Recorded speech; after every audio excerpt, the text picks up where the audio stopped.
अब कीजिए फिजिक्स का डर खत्म। फिजिक्स को याद करें मिनटों में, बड़े से बड़े न्यूमेरिकल सॉल्व कीजिए 1 मिनट में। यहां मिलेगा बोर्ड, नीट और जी।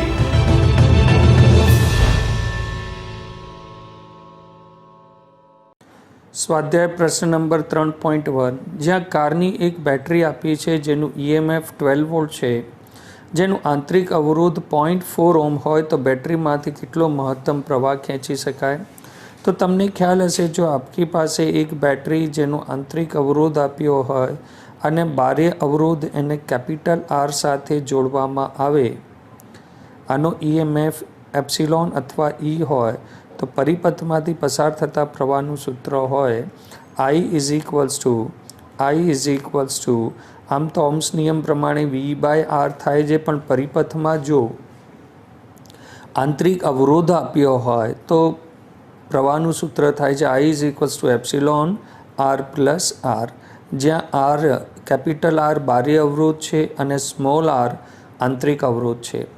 તો બાહ્ય અવરોધ વિશે પ્રશ્નમાં કોઈ પ્રકારની ઉલ્લેખ નથી, એટલે આને તમે શૂન્ય માની શકો। તો આપણી પાસે જે સૂત્ર થઈ જશે I is equals to epsilon upon R plus R, જ્યાં R તમારી પાસે શું છે, શૂન્ય છે, તો શૂન્ય વત્તા R, એટલે સામાન્ય રૂપે તમે લખી શકો કે મહત્તમ પ્રવાહ I max is equals to epsilon by R। એપ્સિલોનનું જે મૂલ્ય આપ્યું છે એ આપ્યું છે આપને, એપ્સિલોનનું મૂલ્ય તમને આપ્યું છે 12 વોલ્ટ અને આરનું મૂલ્ય આપ્યું છે તમને 0.4 ઓહ્મ। કેલ્ક્યુલેશન કરશો તો I મેક્સ બરાબર એપ્સિલોન બાય R બરાબર 30 એમ્પિયર। આ પ્રશ્ન અતિ સામાન્ય છે, તો પરીક્ષામાં MCQ સ્વરૂપે આવી શકે। MCQ ઓફ માર્ક 1, સિમ્પલ સૂત્રનું લોજિક, પરિપથમાંથી વહેતો પ્રવાહ I is equals to epsilon upon R plus R, જ્યાં કેપિટલ R એ બાહ્ય અવરોધ છે અને સ્મોલ r એ આંતરિક અવરોધ છે। પ્રશ્ન નંબર 3.2 આપણી પાસે એક EMFની બેટરી જેનું મૂલ્ય 10 વોલ્ટ, તેના આંતરિક અવરોધનું મૂલ્ય આપણી પાસે આપ્યું છે 3 ઓહ્મ। જ્યારે પરિપથમાં એક બાહ્ય અવરોધ લગાવવામાં આવે છે તો પરિપથમાંથી પસાર થતા પ્રવાહનું મૂલ્ય એ 0.5 એમ્પિયર હોય, 0.5 એમ્પિયર હોય તો અવરોધ કેટલો હશે, અવરોધ શોધવાનું છે। એટલે આપણી પાસે એક બેટરીનો EMF બરાબર 10 વોલ્ટ, તેની સાથે એક આંતરિક અવરોધ, એ આંતરિક અવરોધનું મૂલ્ય છે 3 ઓહ્મ, એની સાથે એક બાહ્ય અવરોધ લગાડી દેવામાં આવે તો પરિપથમાં પ્રવાહનું મૂલ્ય I બરાબર 0.5 એમ્પિયર થાય છે। તો આપણે અવરોધ Rનું મૂલ્ય શોધવાનું છે। પરિપથમાં પ્રશ્ન સારી રીતે સમજમાં આવી ગયો છે આપને કે 10 વોલ્ટની બેટરી, 3 ઓહ્મનો આંતરિક અવરોધ, તો પરિપથમાંથી પ્રવાહ 0.5 એમ્પિયરનો પસાર થાય તો બાહ્ય અવરોધનું મૂલ્ય કેટલું થાય। અતિ સામાન્ય સૂત્ર જે લાસ્ટ ટાઈમે પણ આપણે ચર્ચા કર્યું હતું તે પ્રમાણે ચાલશે।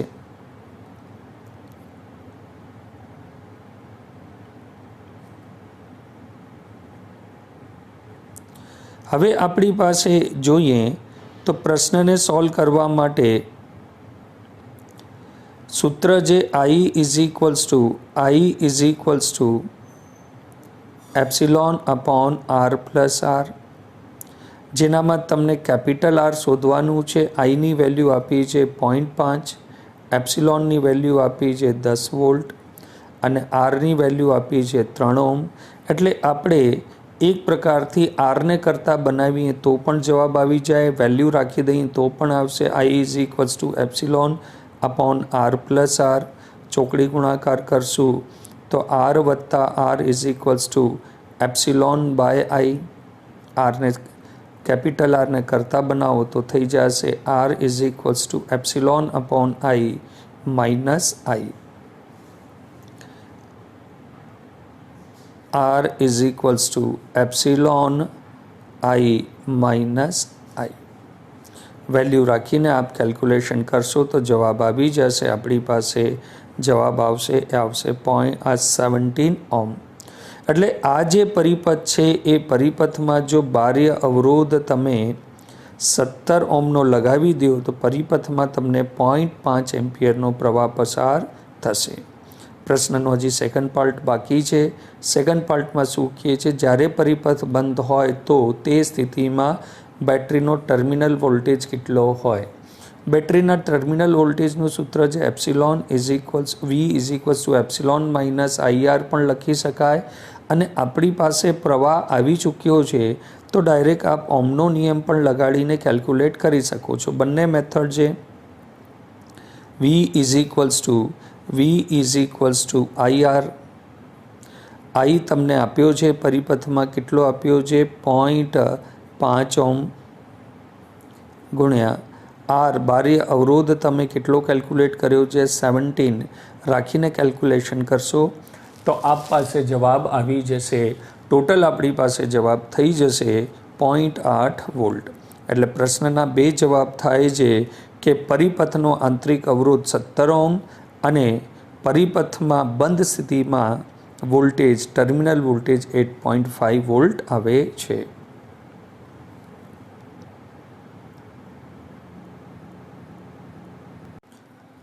સ્વાધ્યાય પ્રશ્ન નંબર 3.3.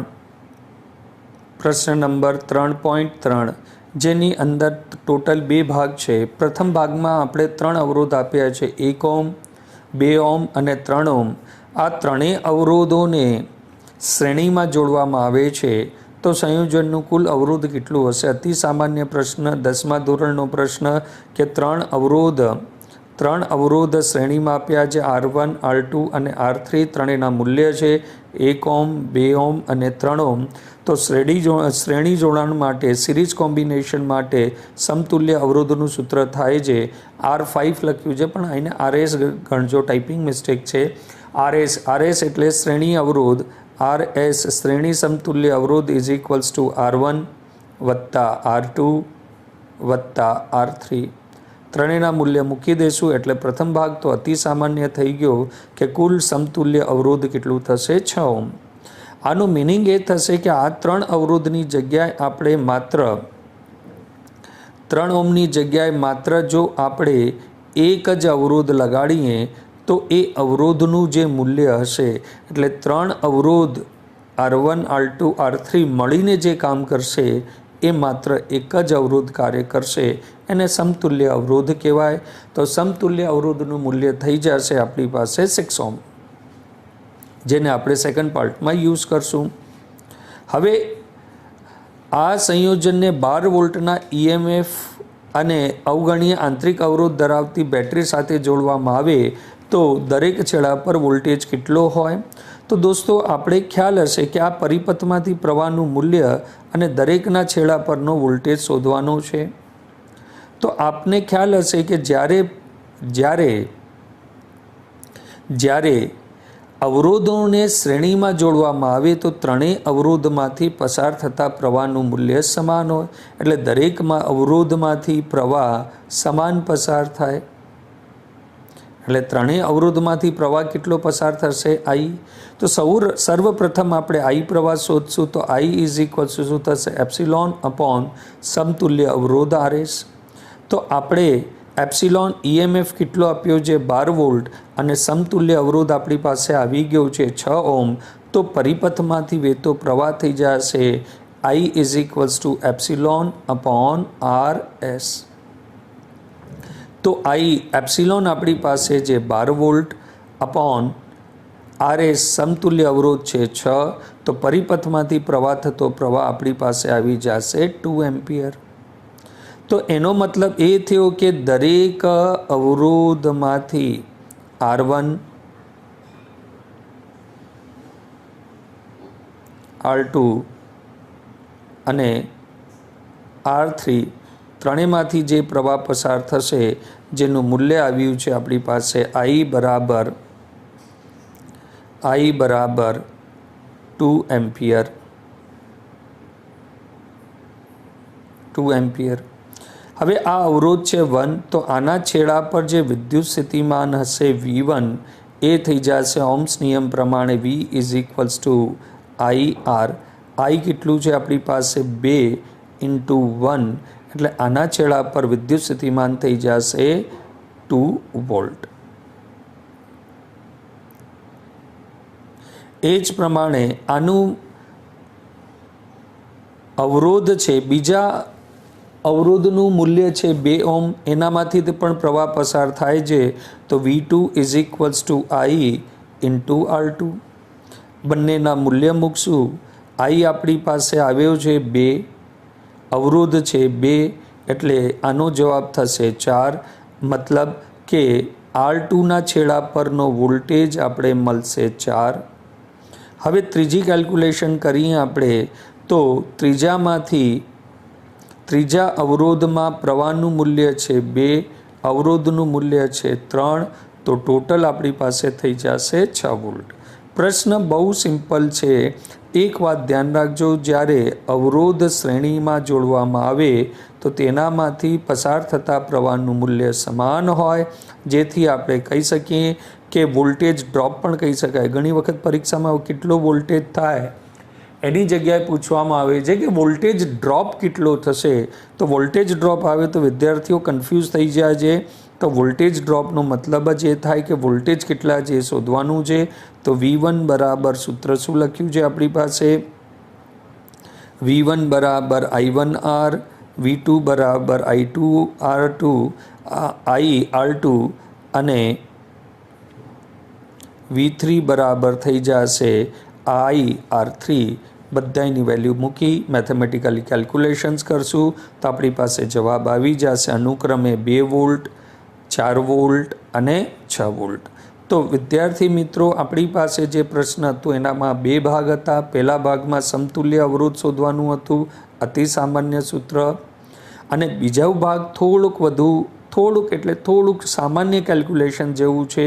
પહેલાં જેનામાં આપણે સૌથી પહેલાં પરિપથમાંથી વહેતો પ્રવાહ I is equals two ε/R શોધ્યો, અને એક પછી એક ત્રણેય અવરોધના છેડા પરના વોલ્ટેજ ઓહ્મ્સ નિયમ પ્રમાણે V is equals two IR થી શોધી લીધા.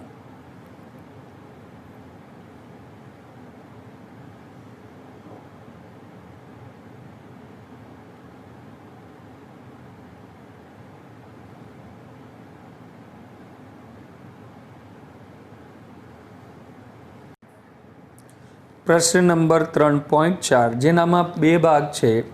પ્રશ્ન નંબર 3.3 જેવો જ પ્રશ્ન છે. તેમાં આપણે 3 અવરોધને સમાન શ્રેણીમાં જોડ્યા હતા. અત્યારના 3 અવરોધ આપ્યા છે 2 ઓહ્મ, 4 ઓહ્મ અને 5 ઓહ્મ. 3 અવરોધને સમાંતર જોડાણ, એટલે દોસ્તો આ એક પ્રકારથી 10મા ધોરણનો જ પ્રશ્ન છે. તમને ખ્યાલ હશે સમાંતર જોડાણ એટલે 3 અવરોધને R1, R2, R3 ને જો તમે આવી રીતે જોડી દો તો એવી બનતી સંરચનાને સમાંતર જોડાણ કહેવાય છે. અને સમાંતર જોડાણ માટેનું સમતુલ્ય અવરોધનું સૂત્ર હોય છે 1/RP. RP એટલે parallel combination 1/R1 plus 1/R2 plus 1/R3 થાય છે. અને દરેકની વેલ્યુ મૂકી મેથેમેટિકલી કેલ્ક્યુલેશન કરશું તો અતિ સામાન્ય રૂપે. અચ્છા, ખાસ ધ્યાન એ વાતની રાખજો કે 1/RP નું મૂલ્ય આવ્યું છે 19/20. એ આપણો આન્સર નથી. અને રેસિપ્રોકલ કરશું તો થશે RP ઇઝ ઇક્વલ્સ ટુ 20/90. ઘણા બધા વિદ્યાર્થીઓ પરીક્ષામાં આ જ મિસ્ટેક કરે છે. 1/RP 19/20 લખીને આવે છે, જે લગભગ ખોટું થાય છે. કેમ કે આપણો જવાબ આપણે સમતુલ્ય કાઢવાનું હતું, એટલે આનું રેસિપ્રોકલ એટલે આનું વ્યસ્ત કરવાનું હોય છે. 1/RP એટલે RP/1 19/20ની જગ્યાએ 20/19 એ આપણો સાચો જવાબ હોય છે. તેની ખાસ નોંધ રાખજો. શ્રેણી અને સમાંતરમાં મોટા ભાગે થતી આ ભૂલ વિશે વિશેષ ધ્યાન રાખજો. હવે આપણે સેકન્ડ પાર્ટ તરફ જઈએ. સેકન્ડ પાર્ટમાં આપણે આપ્યું છે કે જો સંયોજનને 20 વોલ્ટની EMF અને અવગણતા આંતરિક અવરોધ ધરાવતી બેટરી સાથે જોડવામાં આવે તો દરેક અવરોધમાંથી વહેતો પ્રવાહ અને બેટરીમાંથી ખેંચાતો કુલ પ્રવાહ કેટલો હશે તે આપણે શોધવાનું છે. તો સૌથી પહેલાં આપણે એક સમતુલ્ય અવરોધ આપણી પાસે આવી ગયો છે જેનું નામ તમે આપ્યું છે RP અને એનું મૂલ્ય આવ્યું છે 20/19. એને એક બાહ્ય જે બેટરી જેનો આંતરિક અવરોધ અવગણવા જેટલો છે એટલે આંતરિક અવરોધ નથી આપ્યો અને બેટરીનું વોલ્ટેજ છે 20 વોલ્ટ. તો પરિપથમાંથી જે પ્રવાહ પસાર થાય તેનું મૂલ્ય થાય I = V/R ઓહ્મ્સ નિયમ પ્રમાણે. તો I = V/R. વીનું મૂલ્ય તમને આપ્યું છે 20 વોલ્ટ. I = 20 ભાગ્યા RPનું મૂલ્ય આપ્યું છે 20/19. 20 થી 20 કેન્સલ એટલે I બરાબર કેટલું આવી જશે 19 એમ્પિયર. એટલે તમને આવી ગયો કે બેટરીમાંથી કુલ ખેંચાતો પ્રવાહ તમારી પાસે આવી ગયો છે 19 એમ્પિયર. એની મેથડ અલગ છે, આપણે ડાયરેક્ટ મેથડ કરી છે, બંને મેથડ સાચી છે ટાઈપિંગવાળી. હવે આપણે સમાંતર અવરોધના જોડાણના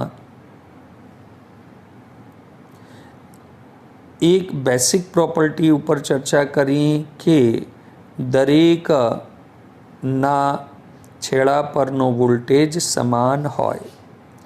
દરેકના છેડા પરનો વોલ્ટેજ શું હોય? સમાન હોય.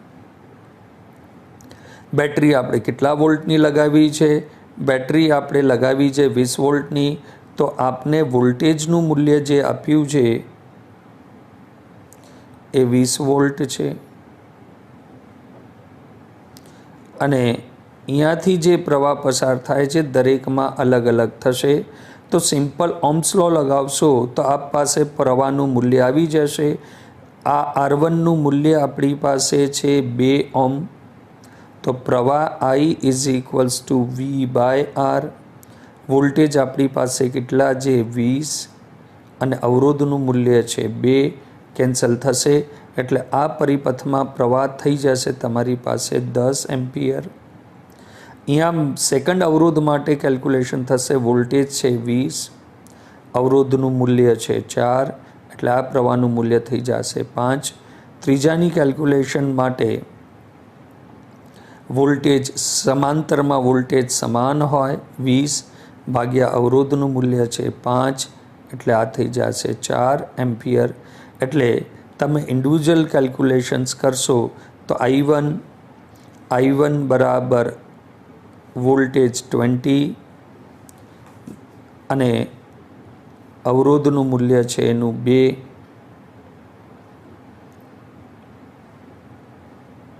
10 એમ્પિયર. બીજી કેલ્ક્યુલેશન કરીએ તો વોલ્ટેજ તે 20, R2નું મૂલ્ય છે આપણી પાસે 4 ઓહ્મ એટલે આવી જશે 5 એમ્પિયર અને I3નું મૂલ્ય એપ્સિલોન 20, અવરોધ R3 કેટલું છે 5. કેલ્ક્યુલેશન કરશું એટલે 4 ઓહ્મ આવી જશે. એટલે આ પ્રમાણે દરેકમાંથી પસાર થતા પ્રવાહનું મૂલ્ય આવી ગયું 10 એમ્પિયર, 5 એમ્પિયર અને 4 એમ્પિયર. તો દરેક અવરોધમાં સમાંતરમાં વોલ્ટેજ સમાન હશે પરંતુ પ્રવાહનું મૂલ્ય અલગ અલગ હશે. અને એના પછી અહીંયા સોલ્યુશનમાં એ લોકોએ દરેકને આ પ્રમાણે કેલ્ક્યુલેશન્સ કર્યું છે. બેટરીમાંથી ખેંચાતો કુલ પ્રવાહ આવી રીતે પણ લખી શકાય અથવા તમે આવી રીતે પણ લખી શકો છો. R1નો પ્રવાહ I1, R2નો પ્રવાહ I2 અને R3નો પ્રવાહ I3 જોડશું તો 19 એમ્પિયર અને આપણે જે મેથડ કરી હતી એનામાં પણ 19 એમ્પિયર. તો અતિ સામાન્ય પ્રશ્નની અંદર સમાંતર જોડાણમાં વહેતો પ્રવાહ અને દરેક અવરોધના છેડા પરનો ઇન્ડિવિજ્યુઅલ પ્રવાહનું મૂલ્ય આપણે શોધવાનું હતું. સાથે સાથે પરિપથમાં વહેતા કુલ પ્રવાહનું પણ મૂલ્ય શોધવાનું હતું. પ્રશ્ન નંબર 3.5 જે તાપમાન અને અવરોધ વિશેના સંબંધથી સંબંધિત પ્રશ્ન છે. આપ શ્રીએ ભણ્યું હશે કે ધાતુનું તાપમાન વધારવા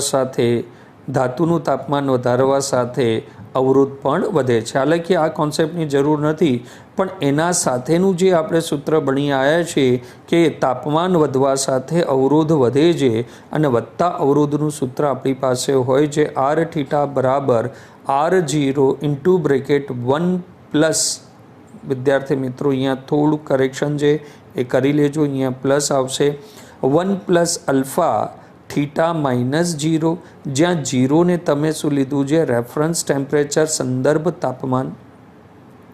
હવે આપણે પ્રશ્ન વાંચીએ અને સોલ્યુશન તરફ જઈએ. એક ગરમ કરવા વાપરતા ઘટક તારનો ઓરડાના તાપમાને, એટલે ઓરડાનું તાપમાન કેટલું આપ્યું છે? 27.0 ડિગ્રી સેલ્સિયસ પર અવરોધ કેટલું મળે છે? 100 ઓહ્મ. એટલે તાપમાન જો તમારું 27 હોય તો અવરોધ તમને મળે છે 100 ઓહ્મ.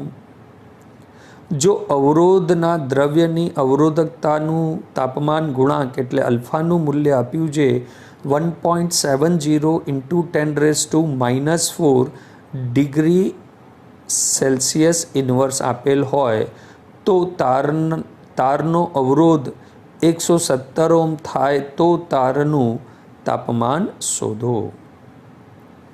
એટલે તારનું અવરોધ આપણી પાસે થઈ જાય 117, 100 ઓહ્મની જગ્યાએ 117 થાય, એ સમય તાપમાન કેટલું હશે તે આપણે ગણવાનું છે. સામાન્ય પ્રશ્ન છે, વેલ્યુ મૂકશો. સૂત્ર હમણાં જ આપણે ચર્ચા કરી, સૂત્રમાં ગુણાની જગ્યાએ આપણે પ્લસ મૂકવાનું છે. R theta is equals to R0 into bracket 1, અહીંયા તમે પ્લસ ચલાવશો 1 plus alpha into theta minus theta 0. હવે રેફરન્સ ટેમ્પરેચર તો જનરલી 0 હોય, પણ અહીંયા આપણે રેફરન્સ ટેમ્પરેચર શું આપ્યું છે? 27, અને થીટા એટલે જ્યારે અવરોધ એ 117 થતો હોય ત્યારે થીટાનું મૂલ્ય કેટલું થશે તે આપણે શોધવાનું છે.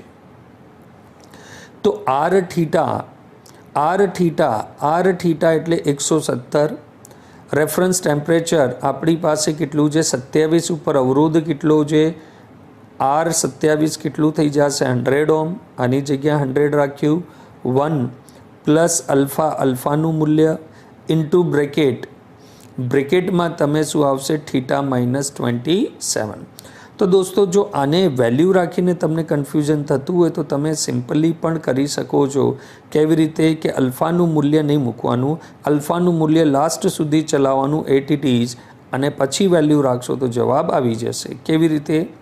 જો આપણે કરીએ આર થીટા ભાગ્યા R0, અને અહીંયા લઈ આવ્યા is equals two 1 plus alpha theta minus 27. 1 ને અહીંયા લઈ આવશો તો શું થઈ જશે તમારી પાસે? R theta upon R0 minus 1 is equals to alpha into theta minus 27. આની કેલ્ક્યુલેશન કરી લો. માની લો કે આનો જવાબ x આવ્યો છે, તો તમે લખી શકો x ભાગ્યા alpha is equals two theta minus 27. આનું માની લઈએ કે આનું કેલ્ક્યુલેશનનો જવાબ આવ્યો છે y, તો તમે લખી શકો y is equals two theta minus 27. 27ને અહીંયા લઈ આવો તો y plus 27 is equals two theta. આ પ્રમાણે પણ કેલ્ક્યુલેશન્સ કરી શકો છો, અને સ્ક્રીન ઉપર આપ્યું છે એ પ્રમાણે પણ કેલ્ક્યુલેશન્સ કરી શકો છો. મેથ્સ છે, તમને જે પ્રમાણે અનુકૂળતા હોય તે પ્રમાણે કેલ્ક્યુલેશન્સ કરી શકો છો. આ પ્રશ્ન માત્ર ને માત્ર એક સૂત્ર પર આધારિત છે. સૂત્રમાં કરેક્શન છે એ કરતા રહેજો. અને આનામાં ખાસ ધ્યાન રાખજો કે જનરલી રેફરન્સ ટેમ્પરેચર 0 હોય છે, પણ આ પ્રશ્નમાં આપણે રેફરન્સ ટેમ્પરેચર 27 લીધું છે. થીટા 0 27 છે, તો R0 આપણું થઈ જશે 100 ઓહ્મ. થીટા આપણે શોધવાનું છે. આર થીટા આપણી પાસે થઈ જશે 170 ઓહ્મ.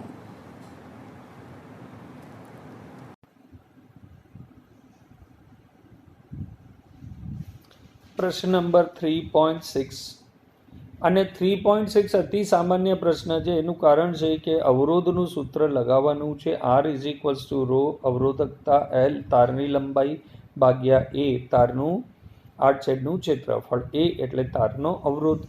આ પ્રશ્નમાં આપણે તારનો અવરોધ શોધવાનું છે અને તારના અવરોધ માટે 15 મીટર લંબાઈ એટલે L તમારી પાસે આપી દીધું છે 15 મીટર અને આડછેદનું ક્ષેત્રફળ આપી દીધું છે. નિયમિત ક્ષેત્રફળ ધરાવતા તારમાંથી અવગણી શકાય તેટલો ઓછો પ્રવાહ પસાર કરવામાં આવે છે. તેની અવરોધ 0.5 ઓહ્મ માપવામાં આવે છે. તો પ્રયોગ કરવાના તાપમાને તારના દ્રવ્યની અવરોધકતા કેટલી હશે? એટલે આનામાં આપણે રો શોધવાનું છે. ક્યારે રો શોધવાનું છે? કે જ્યારે તમે પ્રયોગ કરતા હો એ સમયે રૂમ ટેમ્પરેચર અથવા તારનું ટેમ્પરેચર કેટલું હોય. આપેલી મૂલ્ય તમને ખ્યાલ છે. આરનું મૂલ્ય આપ્યું છે, રો શોધવાનું છે. રોને કરતા બનાવો. RA ભાગ્યા L. આરનું મૂલ્ય આપ્યું છે 5.0 ઓહ્મ. એનું મૂલ્ય આપ્યું છે 6.0 ઇન્ટુ 10⁻⁻7 મીટર સ્ક્વેર અને લંબાઈ આપી છે આપને 15 મીટર. વેલ્યુ રાખશો, કેલ્ક્યુલેશન થઈ જશે. અતિ સામાન્ય પ્રશ્ન, 1 માર્કનો MCQ બની શકે છે. પ્રશ્ન નંબર 3.7 પરીક્ષામાં 3 માર્કનો પ્રશ્ન આવી શકે છે. આ પ્રશ્નમાં એક ચાંદીના તારના 2 તાપમાન અને 2 અવરોધો આપ્યા છે કે 27.5 ડિગ્રી સેલ્સિયસે અવરોધ થાય છે 2.1, 100 ડિગ્રી સેન્ટીગ્રેડ તાપમાને તેનો અવરોધ થાય છે 2.7 ઓહ્મ. તો ચાંદીનો અવરોધકતાનો તાપમાન ગુણાંક એટલે અલ્ફાનું મૂલ્ય આપણે શોધવાનું છે. દોસ્તો, જ્યારે પ્રશ્નમાં 2 કિસ્સાઓ આપ્યા હોય કે અમુક તાપમાને અવરોધ અમુક છે અને બીજા તાપમાને અવરોધ બીજું છે, તે સમયે આપણે રેફરન્સ ટેમ્પરેચર 0 લેવું પડે અને રેફરન્સ ટેમ્પરેચર પરનો અવરોધ R0 માનવું પડે. કેમ કે આપણે પ્રશ્નમાં 2 કિસ્સાઓ આપ્યા છે એટલે નિશ્ચિત રૂપથી આ રેફરન્સ ટેમ્પરેચર ન હોઈ શકે. તો આપણે સારી રીતે જાણીએ છીએ કે આપણી પાસે T તાપમાને અવરોધ માટેનું સૂત્ર થાય છે R થીટા અથવા RT બરાબર R0 into bracket 1 plus alpha T-0. ખાસ ધ્યાન રાખવાની વસ્તુ કે આ પ્રશ્નમાં રેફરન્સ ટેમ્પરેચર આપણે 0 લીધું છે. તો આપણી પાસે સમીકરણ આવી જશે RT is equals to R0 into bracket 1 plus alpha into theta. કેમ કે થીટાની જગ્યાએ અહીંયા T લીધું છે તો આપણે અલ્ફા ઇન્ટુ T કરી નાખીએ અને T-0 એ થશે T થશે. T-0 એટલે T થશે. હવે આ સૂત્ર આપણે બંને કિસ્સામાં લગાવશું. પ્રથમ કિસ્સામાં RT તમારો થઈ જશે 2.1 અને તાપમાન થઈ જશે આપણી પાસે 27. જ્યારે બીજા કિસ્સામાં RT તમારું થઈ જશે 2.7 ઓહ્મ અને ટેમ્પરેચર થઈ જશે 100 ઓહ્મ. બંને સૂત્રોના એકબીજાથી ભાગ આપશું તો આપણી પાસે જવાબ આવી જશે. પ્રથમ કિસ્સા માટે RT તાપમાને અવરોધ 2.1, રેફરન્સ ટેમ્પરેચર પર અવરોધ R0 લીધું અને એનું તાપમાન કેટલું થશે 27.5 ઇન્ટુ અલ્ફા. બીજા કિસ્સામાં સેમ તમે સૂત્ર લગાવશો તો થશે 2.7 RT તમારું થઈ જશે 2.7 રેફરન્સ ટેમ્પરેચર તેનો તે 1 પ્લસ એનું તાપમાન કેટલું છે 100 ઇન્ટુ અલ્ફા. સમીકરણ 1 અને 2ને ભાગ આપી દેશો, મેથેમેટિકલી કેલ્ક્યુલેશન્સ કરી દેશો, આપ પાસે જવાબ આવી જશે. તો અલ્ફા આપણી પાસે આવે છે, અલ્ફા એટલે અવરોધનો તાપમાન ગુણાંક. અલ્ફા એટલે અવરોધકતાનો તાપમાન ગુણાંક. અવરોધકતાનો તાપમાન ગુણાંક alpha is equals two nearly equals to 4.42 into 10⁻³ degree Celsius inverse છે. એટલે આપણી પાસે પ્રશ્નમાં અવરોધકતાનું તાપમાન ગુણાંક એટલે અલ્ફા શોધવાનું હતું, જેના માટે આપણે 2 કિસ્સા આપ્યા હતા. 2 કિસ્સામાં સૂત્ર લગાવી બંને સમીકરણને એકબીજાથી ભાગ આપી સામાન્ય રૂપે મેથેમેટિકલી કેલ્ક્યુલેશન કરી અને જવાબ આવી શકે છે. પ્રશ્ન નંબર 3.8.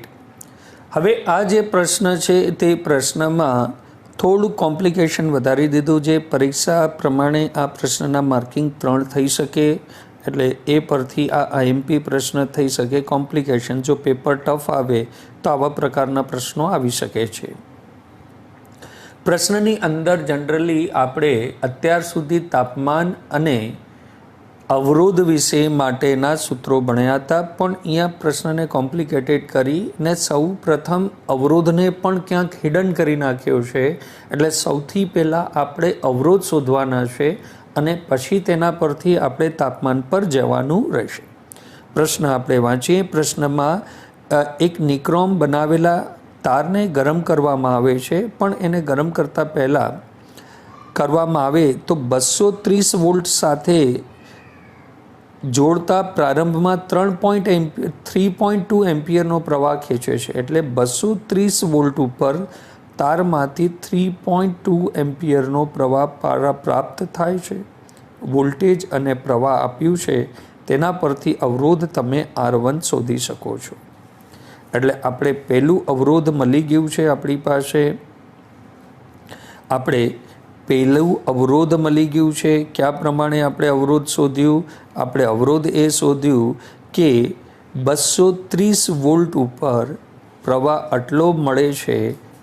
ઓકે, ઓરડાનું તાપમાન 27 ડિગ્રી સેન્ટીગ્રેડ છે. એટલે એ સમયનું તાપમાન આપણે એટલે θ1 આપણે મળી ગયું 27 ડિગ્રી સેલ્સિયસ. હવે શું કરવામાં આવે છે? એટલે આપણે પ્રથમ અવરોધ તો શોધી લીધું. પ્રશ્ન જે આપણે સંપૂર્ણ વાંચ્યો નથી, પણ જે હિસાબે આપણે માહિતી છે કે 230 વોલ્ટ ઉપર પ્રવાહ આટલો ખેંચે તો તે સમયે 27 ડિગ્રી સેન્ટીગ્રેડ પર એનો અવરોધ આટલો પ્રાપ્ત થાય છે. હવે આગળ પ્રશ્નને ચર્ચા કરીએ તો તે ચર્ચામાં એને એવું કીધું છે કે પ્રવાહ ખેંચે છે, અમુક સેકન્ડ બાદ 2.8 એમ્પિયર. હવે દોસ્તો તમે ધ્યાન રાખજો કે પ્રવાહનું મૂલ્ય ઘટ્યું એટલે અવરોધ વધ્યો હશે, ને અવરોધ વધ્યો હશે તો એ વસ્તુ ગરમ થઈ હશે. તો 2 એમ્પિયર જેટલો સ્થાયી થાય છે. તો વોલ્ટેજ તો તમારી પાસે 230 જ છે, પણ અત્યારના પ્રવાહનું મૂલ્ય થઈ ગયું 2.8. તો તમારી પાસે સેકન્ડ R2 આવી ગયું. R2 V તો તમારું 230 વોલ્ટ જ છે. અને આઈનું મૂલ્ય કેટલું આપ્યું છે? આપણે 2.8 આપ્યું છે, જેથી અવરોધનું મૂલ્ય આવી જશે 82.143 ઓહ્મ. એટલે આપણી પાસે એક અવરોધ, બીજો અવરોધ, એક અવરોધ માટેનું તાપમાન તમને આપ્યું છે 27 ડિગ્રી સેન્ટીગ્રેડ. તો આ સમયનું ટેમ્પરેચર કેટલું હશે તે આપણે શોધવાનું છે. આપને ખ્યાલ હશે કે અવરોધ માટેનું સૂત્ર આપણે ઘણા સમયથી ભણી રહ્યા છીએ કે Rθ અથવા અહીંયા લખ્યું છે R2 બરાબર R1. પાછી મજેદાર વસ્તુ એ છે કે R1 અત્યારના આપણે એને રેફરન્સ ટેમ્પરેચર તરીકે લેશું. તો R1 into bracket 1 plus alpha θ2 minus θ1. θ1 તમારું થઈ જશે 27 અને θ2 જે છે એ તમને શોધવાનો છે. તો સૂત્રમાં આપણે દરેક વેલ્યુ મૂકીએ અને મેથેમેટિકલી સોલ્વ કરતા જશું, આન્સર લેતા જશું. આપણી પાસે R2 આપણી પાસે આવી ગયો છે 82.143. R1 તમારી પાસે આવી ગયો છે 71.8751. અલ્ફાની મૂલ્ય એને આપી છે, કેટલી આપી છે? 1.70. ઇન્ટુ 10⁻⁻⁴ ડિગ્રી સેલ્સિયસ ઇન્વર્સ θ2 તમને શોધવાનું છે અને θ1નું મૂલ્ય તમને આપ્યું છે 27. મેથેમેટિકલી આપણે સ્ટેપ લેતા જઈએ અને θ2ને કેલ્ક્યુલેટ કરશું તો આપણી પાસે જવાબ આવી જશે 868.2 ડિગ્રી સેલ્સિયસ ઇન્વર્સ. એટલે અત્યાર સુધી જો તમે પ્રીવિયસ પ્રશ્નો કર્યા હશે તો પ્રીવિયસ પ્રશ્ન અને આ પ્રશ્નમાં માત્ર એટલો ફરક છે કે પ્રીવિયસ પ્રશ્નમાં માત્ર તમને આરનું મૂલ્ય આપી અને થીટા ગોતવાનું હતું, પણ આ પ્રશ્નમાં તમને વોલ્ટેજ અને પ્રવાહનું મૂલ્ય આપ્યું, જેના પરથી તમે સૌથી પહેલાં અવરોધ શોધશો અને ત્યારબાદ R2 is equals two R1 અર્થાત R theta is equals to R0 into bracket 1 plus alpha theta minus θ0ના સૂત્ર પરથી શોધી શકાય છે. અહીંયા રેફરન્સ ટેમ્પરેચર આપણે 27 ડિગ્રી સેન્ટીગ્રેડને લીધું છે.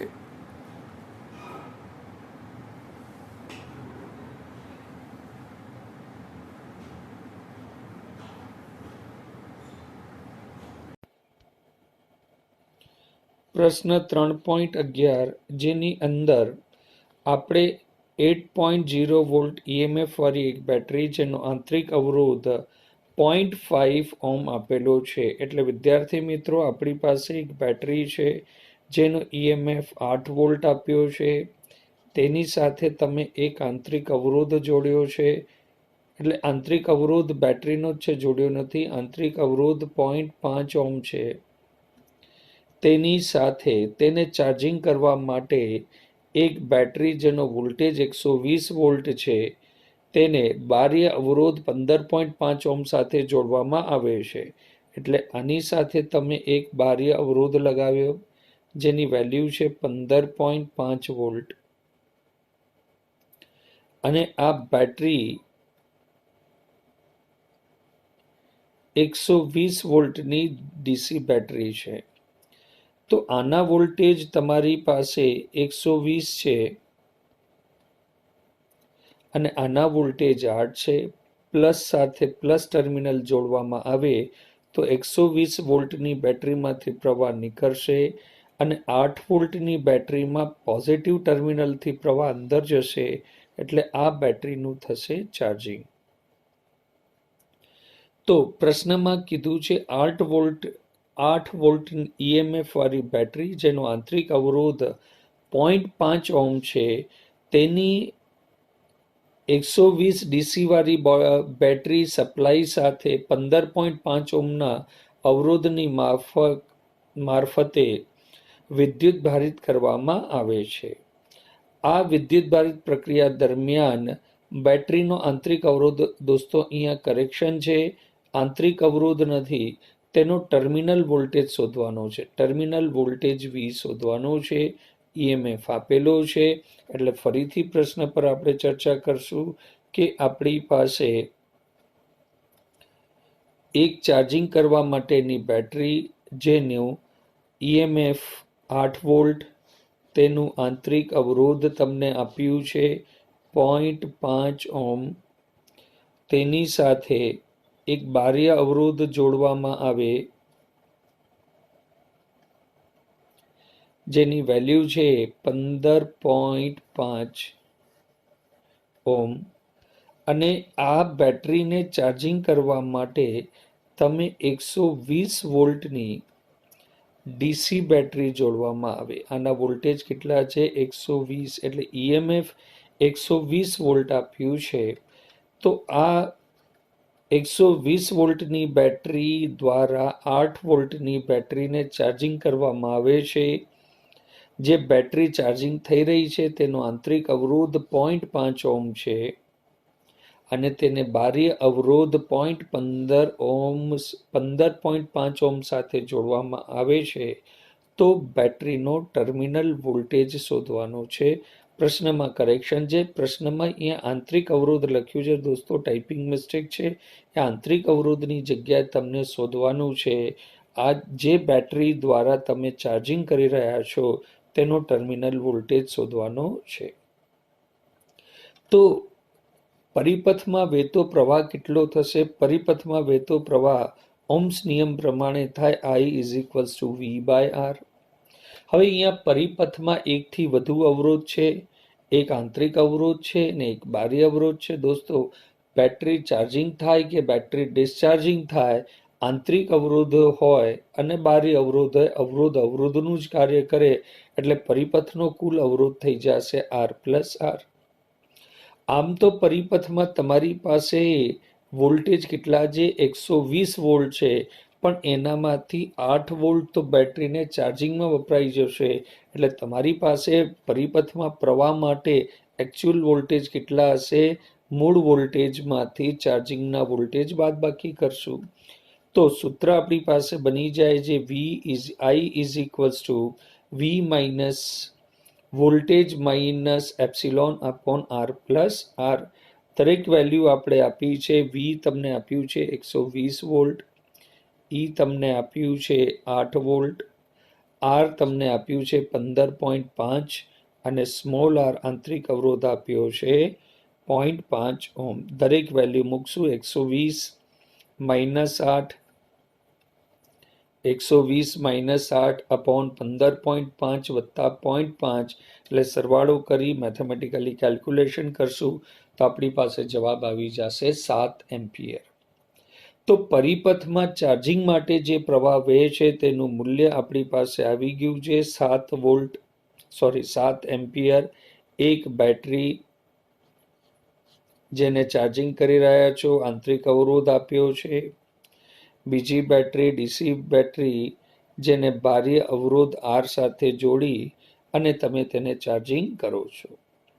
તો આપણે એનો ટર્મિનલ વોલ્ટેજ શોધવાનો છે. આ બેટરી જેના દ્વારા ચાર્જિંગ થાય છે તેનો ટર્મિનલ વોલ્ટેજ આપણે શોધવાનો છે. તો ટર્મિનલ વોલ્ટેજનું સૂત્ર તમને ખ્યાલ હશે, V is equals to epsilon EMF minus IR.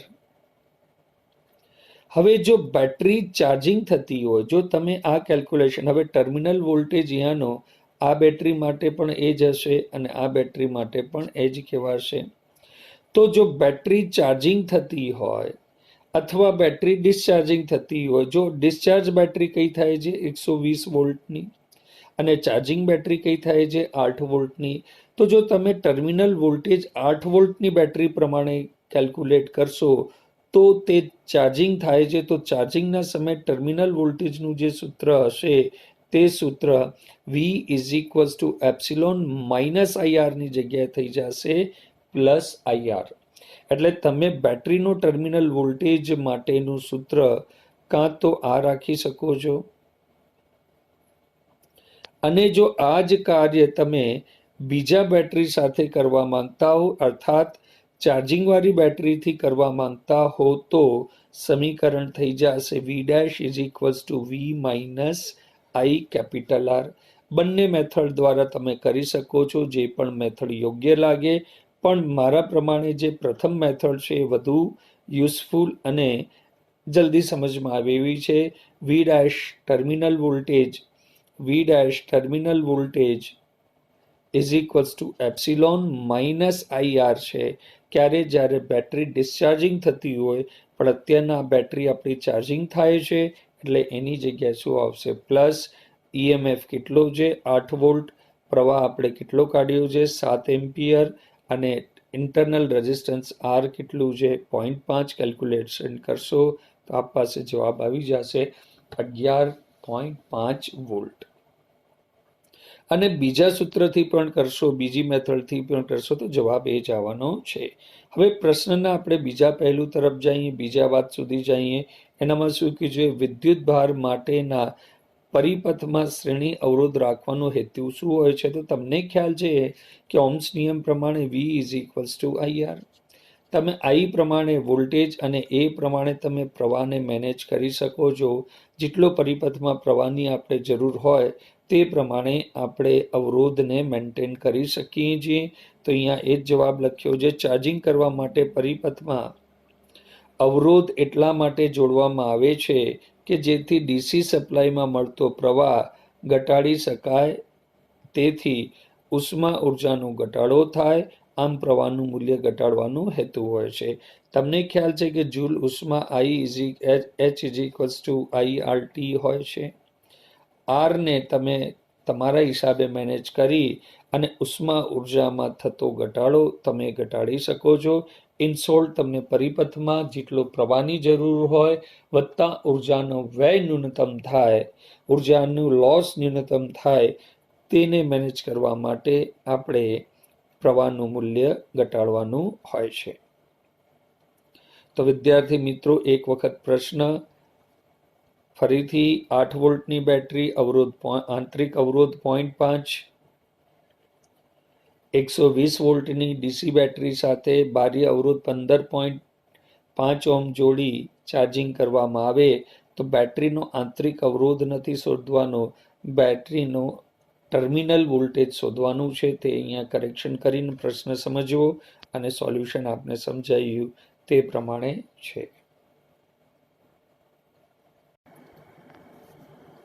પ્રશ્ન નંબર 3.12 અતિ સામાન્ય પ્રશ્ન, પરીક્ષામાં આવે તો એમસીક્યુ સ્વરૂપે 1 માર્કમાં આવી શકે છે. પ્રશ્ન એમસીક્યુ પ્રમાણે પોટેન્શિયોમીટરની રચનામાં 1.25 વોલ્ટની એક બેટરી તારના 35.0 સેન્ટીમીટર અંતરે તટસ્થ બિંદુ આપે છે. હવે આ સેલને બદલીને લગાવવામાં આવતા તટસ્થ બિંદુ ખસીને 63 સેન્ટીમીટર આગળ મળે છે. 63 સેન્ટીમીટર આગળ મળે છે. આ વાક્યમાં કન્ફ્યુઝ ન થતા, જ્યાં છો ત્યાંથી 63 સેન્ટીમીટર આગળ નથી મળતો, સ્ટાર્ટિંગથી 63 સેન્ટીમીટર આગળ મળે છે એવું કહેવા માંગે છે. એટલે અહીંયા પ્રશ્નના બંને મતલબ થાય છે. વર્તમાનથી 63 સેન્ટીમીટર આગળ પણ થઈ શકે અને પ્રારંભથી ખસીને 63 સેન્ટીમીટર આગળ મળે છે. એટલે આના બંને મતલબ થાય છે કે 35 થી ખસીને 63 આગળ મળે છે કે 0 થી 63 આગળ મળે છે ખસીને, એટલે 35 થી ખસી ગયો અને 63 આગળ મળે છે એવું કહેવા માંગે છે. 35 થી તટસ્થ બિંદુ ખસી ને 63 પર મળે છે. આ પ્રશ્નનો મતલબ એ પણ થાય કે તટસ્થ બિંદુ 63 ખસીને 63 સેન્ટીમીટર આગળ મળે છે. એટલે 35 વત્તા 63 પણ થઈ શકે એવું ન માનવું, 35 થી શિફ્ટ થઈને 63 પર મળે છે એવું માનીને ચાલવું. તમને ખ્યાલ છે કે પોટેન્શિયોમીટરમાં આપણે બે સેલોના ઈએમએફનું કમ્પેરિઝન તુલના કરી શકીએ. તે માટેનું સૂત્ર છે ε1/ε2 = L1/L2. આનો મતલબ એ થાય કે જ્યારે તમે ε1ની બેટરી લગાવી હોય ત્યારે તટસ્થ બિંદુ તમને L1 ઉપર મળે છે અને જ્યારે ε2ની બેટરી હોય ત્યારે તટસ્થ બિંદુ L2 પર મળે છે. તો સામાન્ય પ્રશ્ન છે, L1 તમને આપ્યું છે 1.25 વોલ્ટ, તેના માટે તટસ્થ બિંદુ આપ્યું છે 35. બીજી વખત તમને ε2 શોધવાનું છે, જ્યારે તટસ્થ બિંદુ તમને ક્યાં મળે છે? 63 ઉપર. સિમ્પલ બધી વેલ્યુ રાખી અને કેલ્ક્યુલેશન કરશો તો આપને જવાબ મળી જશે ε2 = 2.25 વોલ્ટ. પ્રશ્ન નંબર 3.13 જે પરીક્ષામાં 3 માર્કનો આવી શકે છે અને આઈએમપી પ્રશ્ન બને છે. આનામાં કોપરના એક સુવાહકમાં મુક્ત ઇલેક્ટ્રોનની અંદાજિત સંખ્યા ઘનતા, ઇલેક્ટ્રોનની સંખ્યા ઘનતા એટલે n, આપણે આપ્યું છે 8.5 × 1028 મીટર ઇન્વર્સ ક્યુબ છે. આવા ઇલેક્ટ્રોન 3 મીટર લંબાઈના તાર એટલે લેન્થ ઓફ વાયર તમને આપી છે 3 મીટર. એક છેડાથી બીજા છેડા સુધી ડ્રિફ્ટ થતા કેટલો સમય લાગશે? એટલે તારના એક છેડાથી, જેની લંબાઈ કેટલી આપી છે? L. અત્યાર સુધી તમને સંખ્યા ઘનતા શું આપી દીધી છે? n. તો આનામાં કોઈ એક ઇલેક્ટ્રોનને એક છેડાથી બીજા છેડા સુધી જવા માટે કેટલો સમય લાગશે તે આપણે શોધવાનું છે. એટલે આપણે સમય શોધવાનો છે. હજી શું આપ્યું છે? તારના આડછેદનું ક્ષેત્રફળ એટલે તારના આડછેદનું ક્ષેત્રફળ એ આપ્યું છે આપણે, અને તેમાંથી 3 એમ્પિયર જેટલો પ્રવાહ પસાર થાય છે. આનામાંથી જે પ્રવાહ પસાર કર્યો છે આઈ, તેનું મૂલ્ય કેટલું આપ્યું છે? 3 એમ્પિયર. એટલે ફરીથી આપણે પ્રશ્ન પર ચર્ચા કરીએ કે આપણી પાસે એક તાર, જે તારની લંબાઈ તમને આપી છે L, તેના આડછેદનું ક્ષેત્રફળ આપ્યું છે A, આનામાં રહેલા ઇલેક્ટ્રોનની સંખ્યા ઘનતા તમને આપી છે N, આનામાંથી પ્રવાહ જે પસાર થાય છે I. તો કોઈ એક ઇલેક્ટ્રોનને આ પ્રારંભિક છેડાથી અંતિમ છેડા સુધી જવા માટે કેટલો સમય લાગે તે તમને શોધવાનું છે. તો પ્રશ્ન થોડોક મોટો લાગે પણ એક સૂત્ર પર આધારિત છે. તમને ખ્યાલ હશે કે પ્રવાહ માટેનું સૂત્ર I is equals two N એટલે ઇલેક્ટ્રોનની સંખ્યા ઘનતા, A એટલે આડછેદનું ક્ષેત્રફળ, VD એટલે ડ્રિફ્ટ વેલોસિટી, અને E એટલે ઇલેક્ટ્રોનનો વીજભાર. તમે કહો છો, તમે મનમાં વિચારતા હશો, દરેક વિદ્યાર્થીના મનમાં એક વિચાર આવે કે આપણે ડ્રિફ્ટ થવા માટે લાગતો સમય શોધવાનો છે, તો આપણે આઈનું સૂત્ર શું કામ લગાવીએ છીએ? એ સામાન્ય પ્રશ્ન આપણા મનમાં આવે તો આપણે એક વસ્તુ ફરીથી વિચારીએ કે આપણે શોધવાનું છે સમય. હવે સમય શોધવા માટે એક ઇલેક્ટ્રોન તારના એક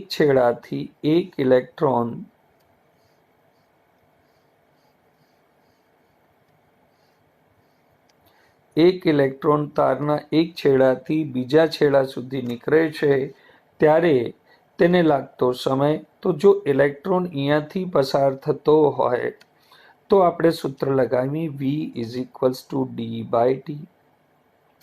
તો ટીની જગ્યાએ આપણે ટીને કરતા બનાવી તો T ઇઝ ઇક્વલ્સ ટુ સૂત્ર થશે T is equals two D/V.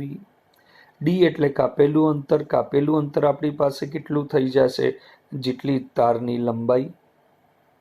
તો તારની લંબાઈ એટલે ડી ની જગ્યાએ આપણે શું લખવું પડશે? L. ડી ની જગ્યાએ શું લખવું પડશે? L. તો આપણી જરૂરતનું સૂત્ર થઈ ગયું T is equals two L/V. L આપણે આપેલો છે, હવે આપણે ચિંતા કરવાની રહેશે માત્ર V ની. V કેવી રીતે શોધવાનું? ત્યારે આપણા મગજમાં આ એક સૂત્ર આવશે, I is equals two NAVDE. આ V એટલે ડ્રિફ્ટ વેલોસિટી. એટલે પ્રશ્નમાં આપણે પહેલા ડ્રિફ્ટ વેલોસિટીનું કરવું જોઈએ, પણ મગજમાં સૂત્ર આપણું ક્યું ચાલી રહ્યું હોવું જોઈએ? આપણે સૂત્ર એ ચાલશે કે T શોધવાનું છે, જે થશે V/D.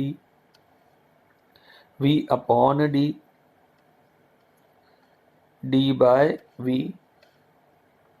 હવે જો V આપણી પાસે આવી જાય તો આપણે T મળી જશે, L તો આપેલું જ છે, જેથી હવે આપણું ફોકસ V તરફ જશે, અને એ ફોકસ માટે જ આપણે સૂત્ર ચૂઝ કર્યું છે કે I ઇઝ ઇક્વલ્સ ટુ પ્રવાહ ઇઝ ઇક્વલ્સ ટુ N. પ્રવાહ આપ્યો છે, N આપ્યું છે, એ પણ આપેલું છે, VD ડ્રિફ્ટ વેલોસિટી શોધવાની છે, અને E ચાર્જ ઓફ ઇલેક્ટ્રોન આપણે ખ્યાલ છે. તો આ પ્રશ્નમાં જો તમે VD ને કરતા ડ્રિફ્ટ વેલોસિટીને કરતા બનાવો તો સૂત્ર થઈ જશે VD is equals two I/NAE. તો હવે આપણે જે જરૂર હતી કે drift velocity is equals two L/T કરતા બનાવી દેશું, તો T ઇઝ ઇક્વલ્સ ટુ થઈ જશે L/VD. VD ની જગ્યાએ VD નું સૂત્ર રાખશું તો શું થઈ જશે? I/NEA.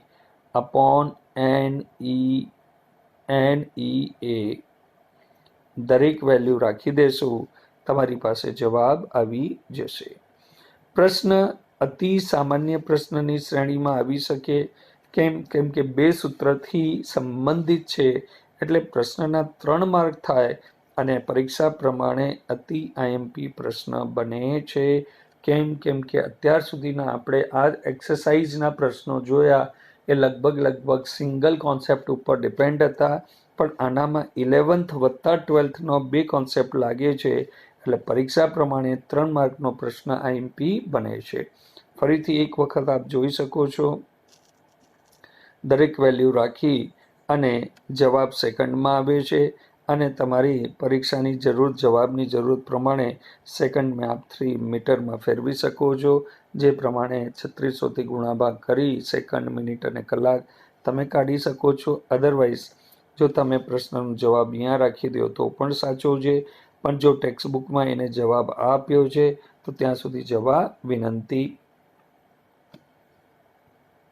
પ્રશ્ન એક વખત આ પછી જોઈ શકો છો.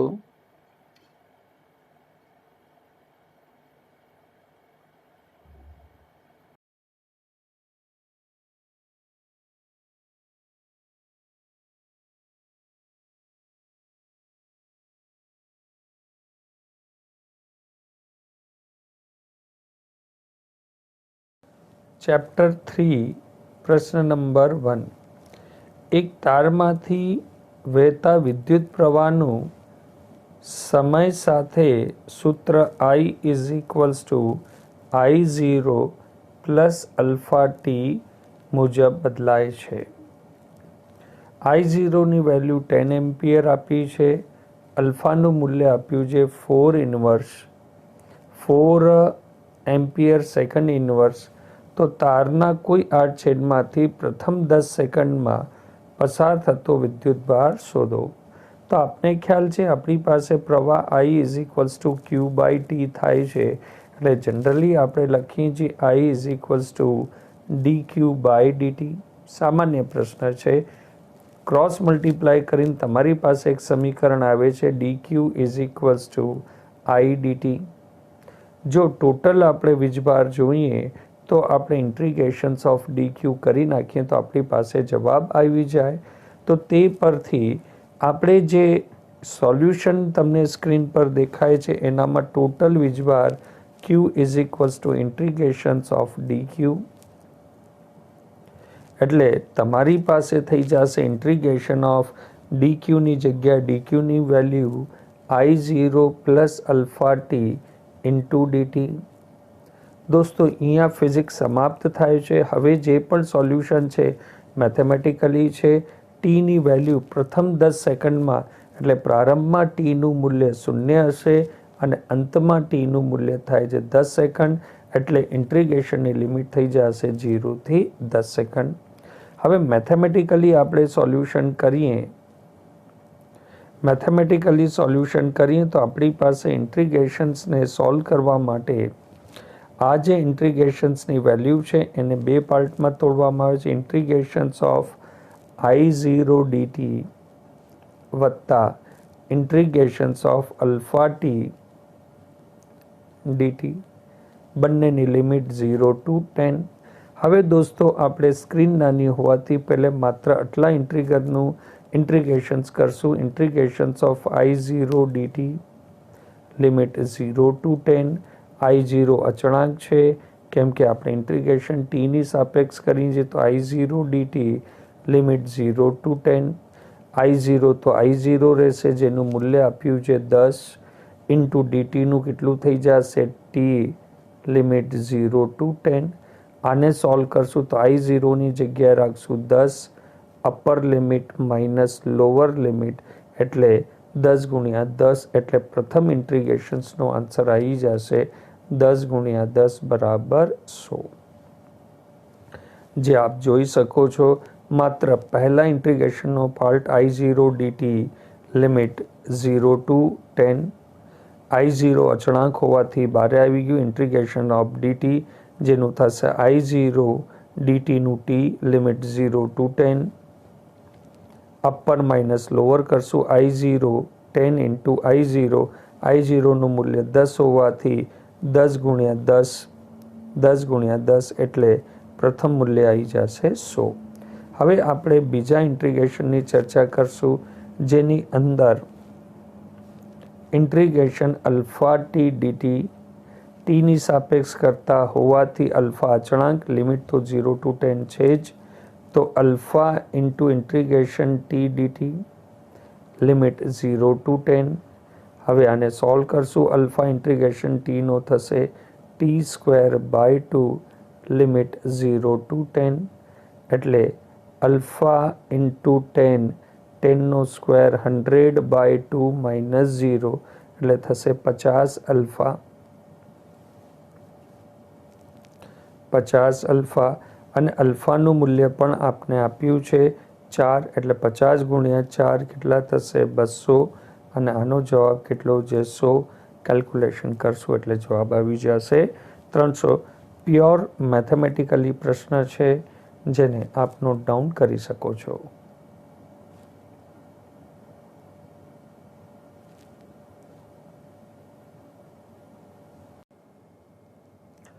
પ્રશ્ન નંબર 2, જેનામાં બે દ્રવ્યો જેના અલ્ફા 1 અને અલ્ફા 2 અનુક્રમે 6 × 10⁻⁻4 ડિગ્રી સેલ્સિયસ ઇન્વર્સ અને -5 × 10⁻⁻4 ડિગ્રી સેલ્સિયસ છે.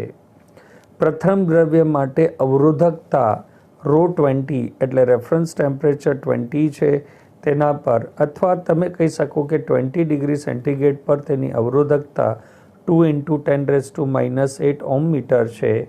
આ બે દ્રવ્યના મિશ્રણ જો એવું દ્રવ્ય બનાવવું હોય કે જેના અવરોધકતા તાપમાન સાથે બદલાતી ન હોય, એટલે આપણે આ પ્રશ્નમાં એવું માની લઈએ કે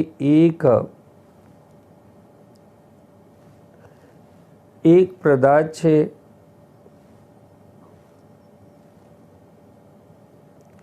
જેની અવરોધકતા ρ20 તમને આપી છે, બીજો એક પદાર્થ છે જેની અવરોધકતા કેટલી આપી છે આપણે ખ્યાલ નથી. તેની અવરોધકતા કેટલી આપી છે આપણે ખ્યાલ નથી. આ બંને પદાર્થોને મલાઈને તમે એક ત્રીજો પદાર્થ બનાવો છો. આ ત્રીજો પદાર્થ એવો બનાવો છે કે આ પદાર્થની અવરોધકતા તાપમાનમાં ફેરફાર કરવામાં આવે તો આની અવરોધકતા બદલાતી ન હોય, જ્યાં તો બીજા પદાર્થની ρ20 કેટલી હશે તે શોધવાનું છે. અને 20 ડિગ્રી સેન્ટીગ્રેડને આપણે શું લેવાનું છે સંદર્ભ તાપમાન, અને મિશ્રણની અવરોધકતા એ બંને ઘટકોની અવરોધકતાનો સરવાળો થાય છે તે માનવાનું છે. એટલે આ મિશ્રણની જે અવરોધકતા છે આ બંને અવરોધકતાના સરવાળા જેટલું છે. પ્રશ્ન આપણે ફરીથી સમજીએ કે આપણી પાસે એક પદાર્થ છે, એવી જ રીતે આપણી પાસે એક બીજો પદાર્થ પણ છે. આ બંનેને મલાઈને આપણે મિશ્રણ દ્વારા કોઈ ત્રીજો પદાર્થ બનાવવામાં આવે છે.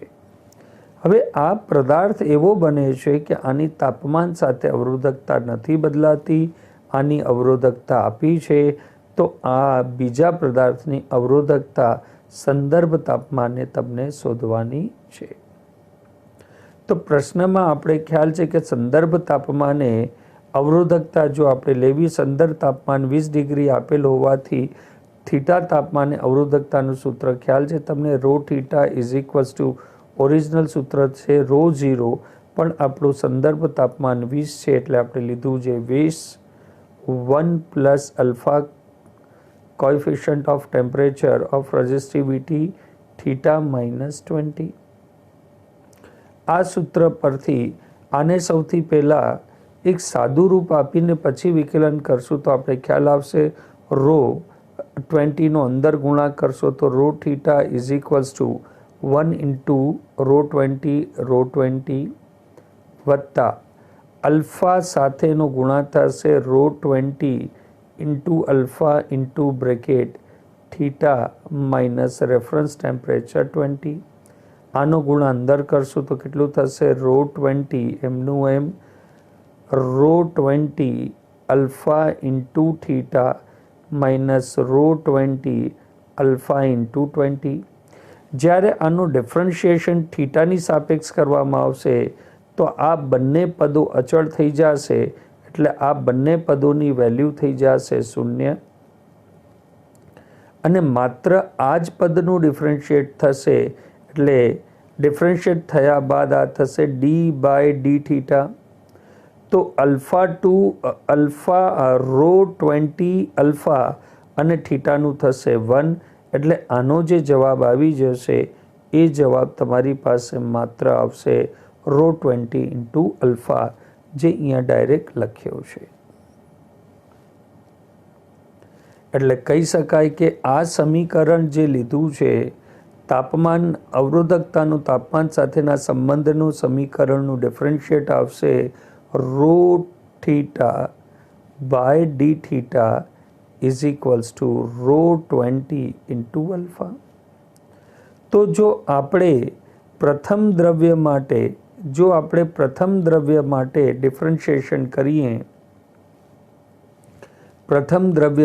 ડિફરન્શિએશન કરીએ તો આવશે રો 20 ઓફ 1 ઇન્ટુ અલ્ફા 1 અને બીજા પદાર્થ માટે કરશું તો એ આપણી પાસે આવશે row 20 of 2 of alpha 2.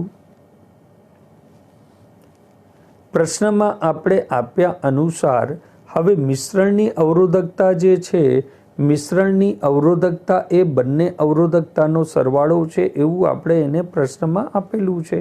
Just તમે વાંચી શકો છો.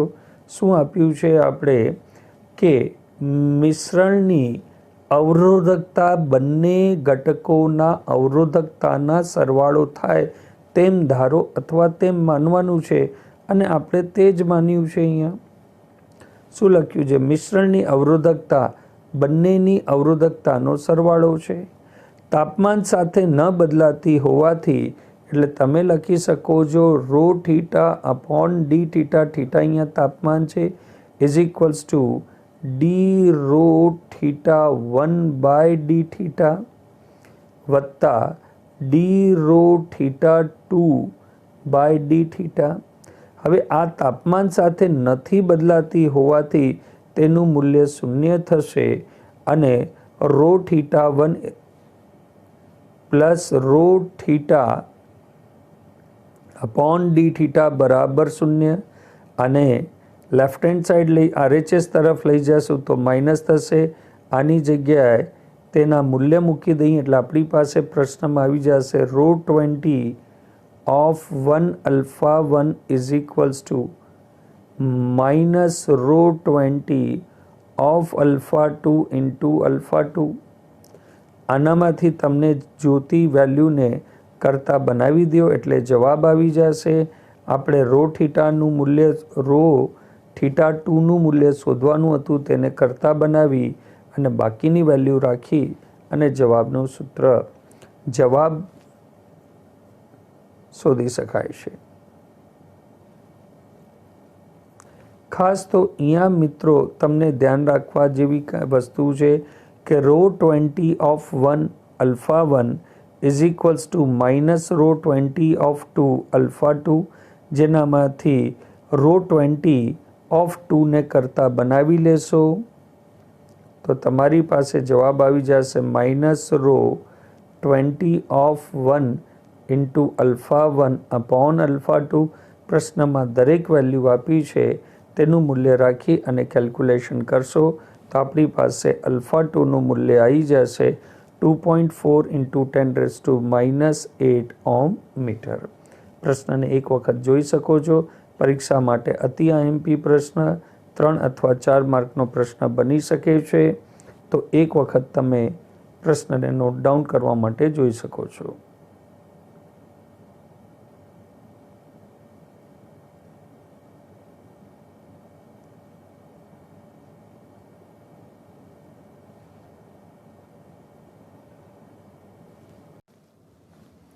પ્રશ્ન નંબર 5, જેની અંદર 1 મીટર બ્રિજની એક ગેપમાં 200 ઓહ્મનો અવરોધ મૂકેલ છે અને બીજી ગેપમાં એક અનનોન અવરોધ x ઓહ્મ સાથે 50 ઓહ્મના અવરોધને શ્રેણીમાં જોડી છે.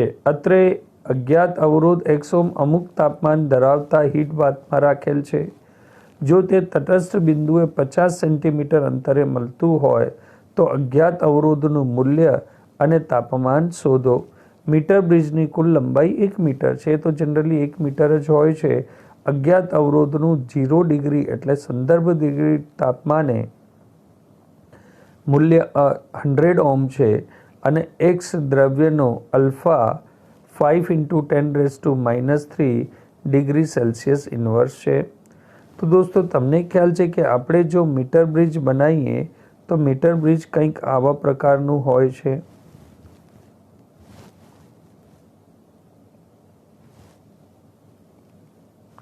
આ મીટર બ્રિજના વાયરની લંબાઈ કેટલી આપી છે? 1 મીટર. 1 મીટર એટલે આપણે માની લઈએ નહીં, હોય જ છે 100 સેન્ટીમીટર. એના એક ગેપમાં 200 ઓહ્મનો અવરોધ મૂક્યો છે તમે. આ અવરોધ તમારી પાસે કેટલા ઓહ્મનો છે? 200 ઓહ્મનો.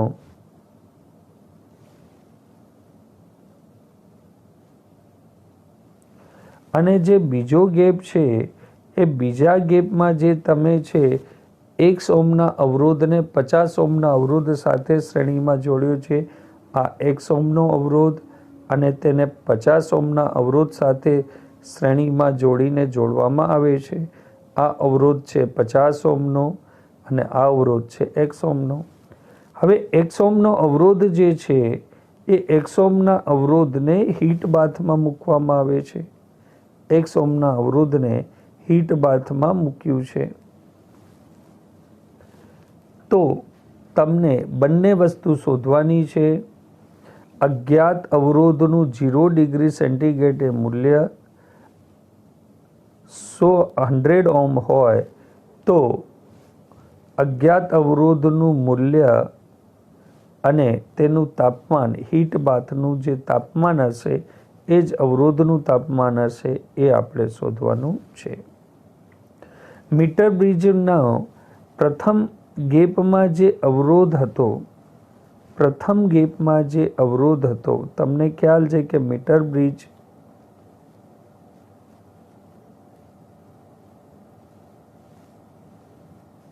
આ અવરોધ આપ્યું છે આપણે 200, એટલે R1 નું મૂલ્ય થશે 200 ઓહ્મ. આનું મૂલ્ય બંને શ્રેણીમાં છે એટલે શ્રેણીમાં સમતુલ્ય અવરોધ થશે R2 = x + 50 ઓહ્મ. તેની સંતુલિત લંબાઈ મીટર બ્રિજની સંતુલન લંબાઈ ક્યાં પ્રાપ્ત થાય છે? 50 સેન્ટીમીટરના અંતરે, એટલે આ અંતર પણ 50, L1 પણ 50 અને ટોટલ લંબાઈ તમારી પાસે 100 છે તો 50 આ સાઈડની લંબાઈ થઈ ગઈ, તો L2 પણ તમારી પાસે કેટલું આવશે? 50. તો L1 પણ 50 અને L2 100 - 50 એટલે 50 સેન્ટીમીટર. સંતુલિત અવસ્થામાં જો મીટર બ્રિજ હોય તો તેનું સૂત્ર થાય છે R1/R2 = L1/L2. R1 તમારું થઈ જશે 200 ઓહ્મ, R2 તમારું થઈ જશે x + 50, L1 પણ થશે તમારું 50 અને L2 પણ તમારું થશે 50.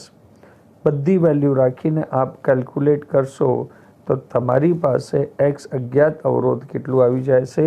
150 ઓહ્મ. એટલે તમે કહી શકો છો કે રેફરન્સ તાપમાને એનું અવરોધ આવી ગયું છે 150 ઓહ્મ. તો તમારી પાસે સૂત્ર અવરોધનું તાપમાન સાથેના સંબંધ ધરાવતું R θ એ તમારું થઈ ગયું છે 150 = R0 રેફરન્સ ટેમ્પરેચર. તો રેફરન્સ ટેમ્પરેચર પર આપણે અવરોધ કેટલું આપ્યું છે? 100 × 1 + અલ્ફા. અલ્ફા પણ પ્રશ્નમાં આપ્યું છે 5 × 10⁻³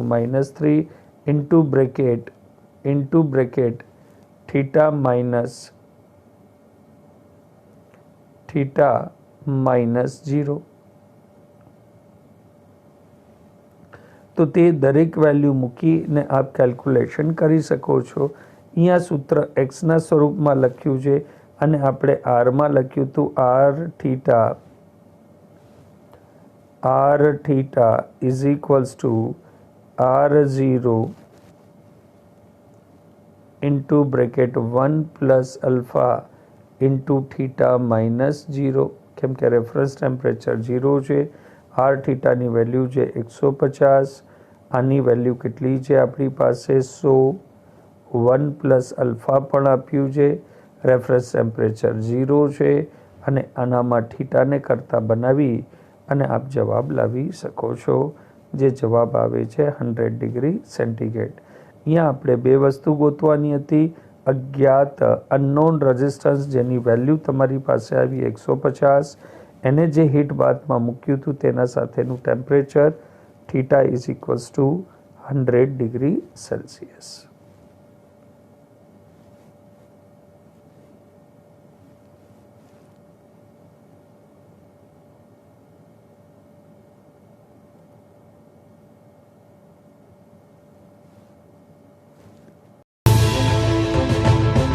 अब कीजिए फिजिक्स का डर खत्म. फिजिक्स को याद करें मिनटों में. बड़े से बड़े न्यूमेरिकल सॉल्व कीजिए 1 मिनट में. यहां मिलेगा बोर्ड, नीट और जी.